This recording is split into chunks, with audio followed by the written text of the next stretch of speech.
Hey Squishies! Back again with another vlog. This is DuckTales Season 1, Episodes 7 and 8. The Infernal Internship of Mark Beeks. And... Something Tomb of Tothra. So I'm going to start with Mark Beeks, because that was the vastly better of the two episodes. That was actually a really good episode. I really enjoyed it. It was very funny. Beeks hit exactly the right balance of being obnoxious enough that you want to see him fail and understand why the other characters don't like him, while not being so obnoxious that you want to stop watching. So that was well done. He was just kind of the pitch perfect parody of like the Mark Zuckerberg, late Gen X, maybe or even early millennial, tech bro, douchebag, billionaire. The insufferable, self-centered guy who thinks he's smarter than everyone and can do whatever he wants and is all about disrupting the industry, which basically means ripping people off. The kind of environment that produces those dudes that had this great idea for something that worked like Uber, but it was bigger cars that could hold more people, and it ran to specific stops on a fixed schedule, and you morons, that's called a bus. But they thought they were disrupting Uber. Or somebody like Peter Thiel, who's helped bankroll the alt-right. They've actually been a huge, place where the alt-right has grown, is this kind of Silicon Valley, young, white, wealthy, very smart but in a very narrow kind of way, people who just think they're better than everyone and have no qualms about destroying democracy and, creating racial strife because they think they're superior. Obviously, the episode doesn't get into any of that. It just shows that the guy's a jerk. Because there are basically two ways to become that rich. It's possible, by your own efforts, by doing something, having a new idea or being really good at one kind of a job, to do well for yourself. But when you're talking hundreds of millions, billions, tens of billions of dollars, when you're talking that level of wealth, there are literally only two ways to get it. Exploit your workers, which is called earning it, because there's no way you came up with those ideas.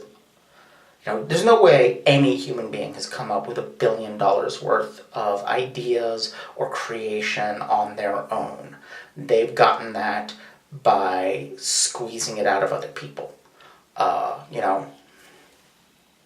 The reason your boss pays you X salary is because your work is worth more than X to them.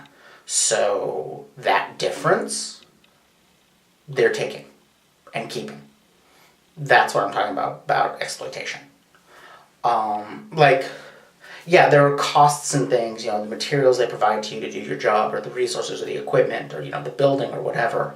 But even after you subtract all of that, your employer is getting more money than they're paying you.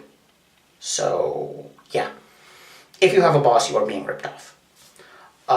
And that's one way people become billionaires. The other way, of course, is a billionaire dies and gives money to their kids. Those are the only two ways it happens. Neither of those are earned. Neither of those are legitimate. Those are both recipes for self-centered douchebaggery. I mean, one kind of requires self-centered douchebaggery to, rip off a bunch of people like that. The other one, is highly likely to lead to it because, when daddy died and left you $1 billion, it becomes very easy to think that you're better than everybody.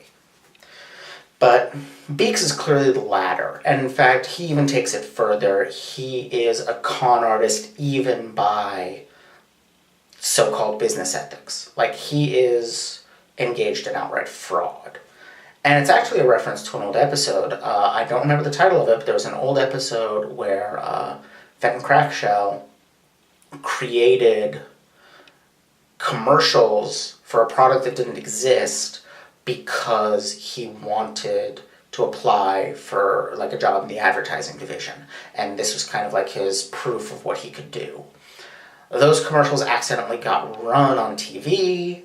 Suddenly there was demand for a product that didn't exist, and Fenton had to create it out of nowhere. But you notice the difference there. He had to create a product in order to fulfill a demand. Beeks has no intention of doing that. He has no intention of ever making anything out of Project Tada. He just is looking for a way to do nothing and make off with the money.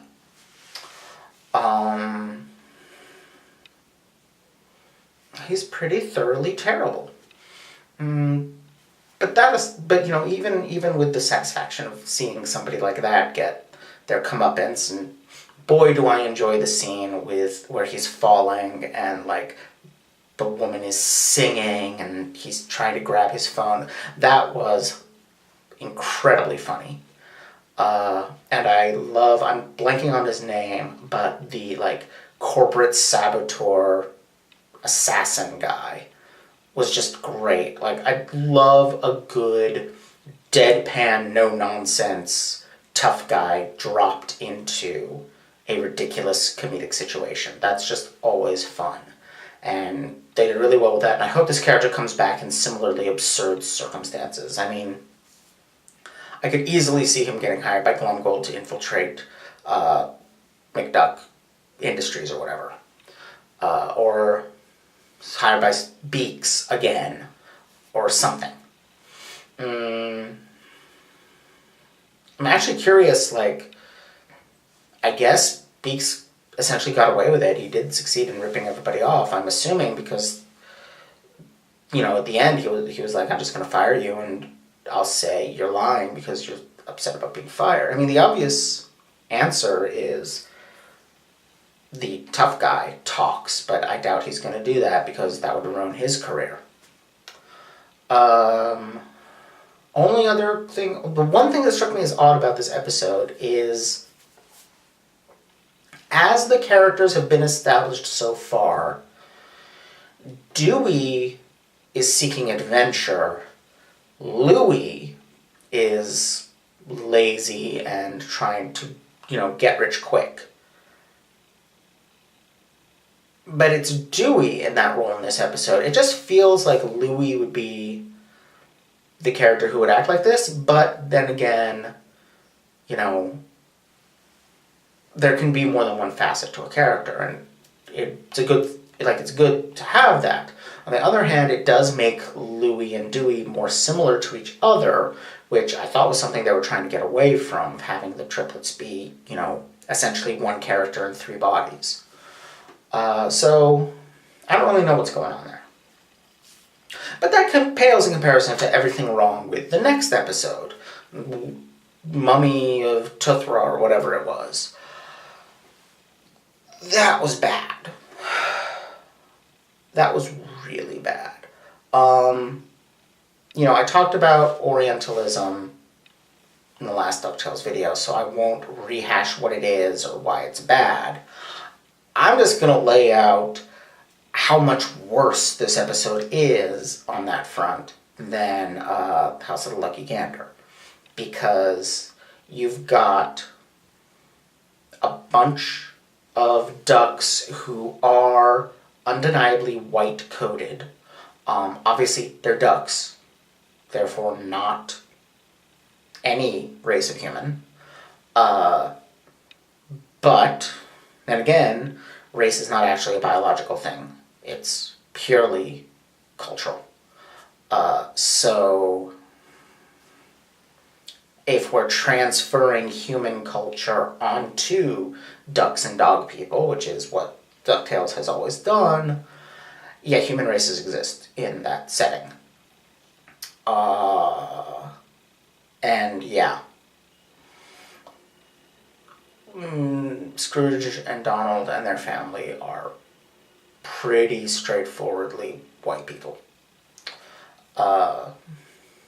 That's not to say that, like, if you're a fan artist doing anthropomorphized art of them, you can't make them whatever you want them to be. I'm just saying, within the context of the show and analyzing the show, yeah, they are. So you've got a bunch of rich white people coming into, presumably, Egypt, which is a country with a long history of being, on the one hand, one of the oldest civilizations on Earth.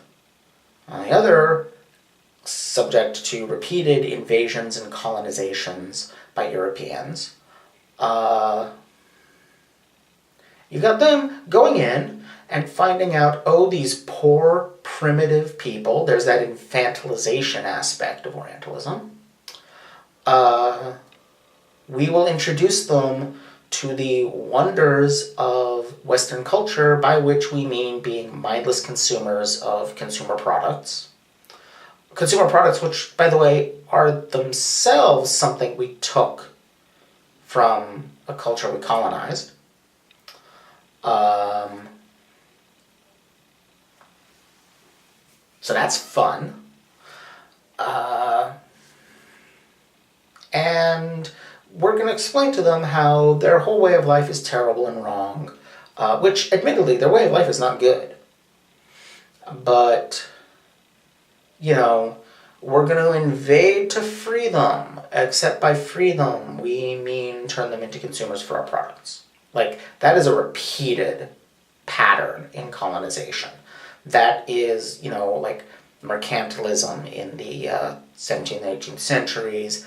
That is, what the U.S. did when it occupied Germany after World War II, Japan after World War II. Japan more so, since Germany was already a Western culture. Japan was also pretty industrialized, but it was still a lot of imposing of American ways of doing things, which has largely worked out for them, but there's a lot of other places where it really, really didn't.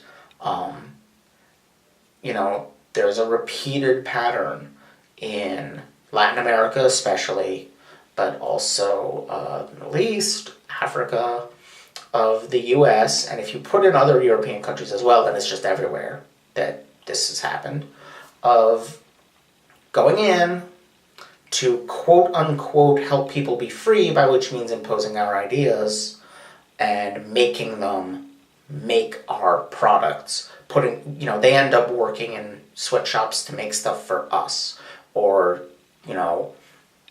selling oil to us, or, buying electronics and entertainment from us. It's just a transparent excuse for exploitation. These people are not being freed from slavery to the mummy, they're being led from one kind of slavery that they didn't realize was slavery to another kind of slavery they don't realize is slavery.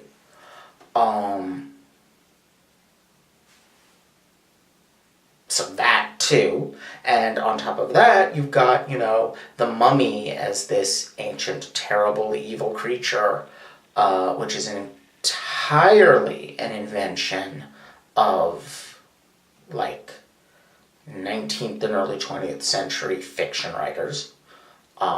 Mostly comes out of, Universal horror movies.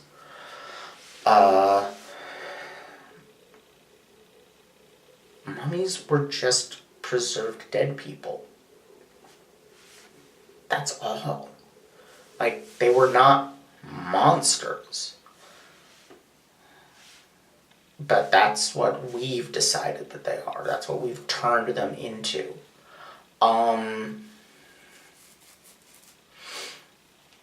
Yeah, these poor stupid people whose god is actually a monster, which again is getting into shades of what got done with the god that got turned into a luck vampire in whatever it's called, Lucky Gander. So my point is, you've all got the infantilization, you've got the colonization going on, you've got, we just need to impose our ways on them, and it'll be better for them. Because we know what's better for them than they do for themselves. And yes, within the context of the episode, that's true, but that's the point. That's because the episode infantilizes these people.